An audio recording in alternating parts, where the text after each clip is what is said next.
تہجد میں میں روز دعا کرتا تھا اللہ سے، پہلے کی بات کر رہا ہوں، میں ہجرت کرنے کے پہلے، یا اللہ تعالیٰ میری جان اور میری مال آپ پہ قربان، I want my wealth and my life to be sacrifice.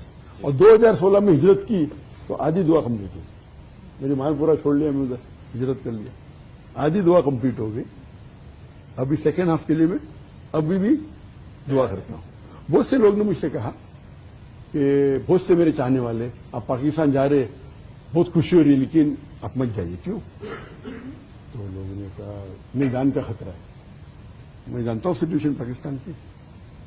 میں نے کہا غلط ہے، بولا آپ اپنے طریقے سے صحیح ہے، ہم جب جاتے تو ہمیں احتیاط دینا چاہیے، اللہ پہ بھروسہ کرنا چاہیے۔ تو میں نے استخارہ کیا دو تین بار، اور ہر کام کے لیے اکثر کرنا چاہیے، اسپیشلی ایسے کام کے لیے۔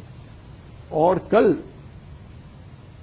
ملک پترجا سے نکلنے کے پہلے میں نے 2 رکعت واپس استخارہ کی، اور یہ بھی دعا کی۔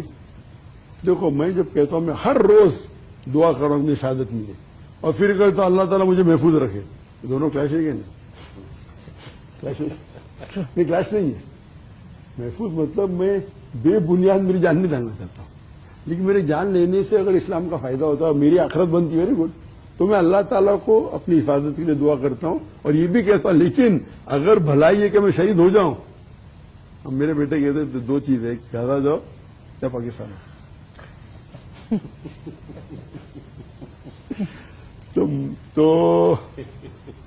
تو میں نے دعا کی اللہ سے کہ مجھے محفوظ رکھے، اور حفاظت کرنے والا وہ ہے۔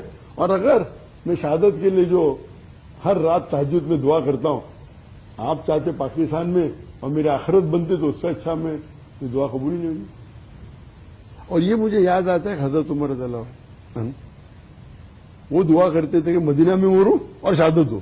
یہ تو دونوں اپوزٹ ہے، مدینہ میں کہ مسلم تھے نا، تو شہادت کیسی ہوگی؟ مدینہ میں مروں اور بھی شہادت ہو۔ تو غیر مسلم سلیو نے ان کی قتل کیا، اب سمجھے نا۔